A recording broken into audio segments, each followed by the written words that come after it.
High, আবার একটা নতুন ভিডিওতে। কালকে রাতে একটু ছাদে এসেছিলাম, হেব্বি একটা গাছ দেখতে পেয়েছি।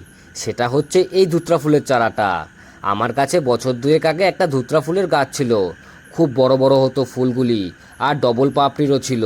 এইটা হয়তো সেই গাছেরই বীজ। এখন চারাটা উঠেছে।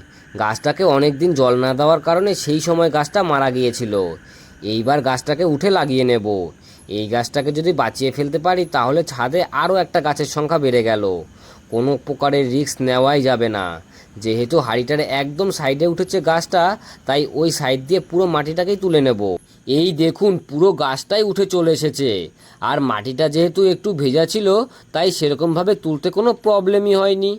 যাই হোক, এইবার মাটিটাকে নিয়ে নেব। আগের দিনের কিছু মাটি তৈরি করাই আছে, ওই মাটিটা দিয়েই এই গাছটাকে লাগিয়ে নেব। প্রথমে টবে কিছু মাটি ভরে তারপর নর্মালি জাস্ট গাছটাকে লাগিয়ে দেব। সেরকমভাবে কোনো হাতি ঘোড়ার কাজই না। গোড়ার মাটিটাকে সামান্য একটু শক্ত করে দিলেই আজকের মতো কাজ কমপ্লিট। সব শেষে দিতে হবে প্রয়োজন মতো জল।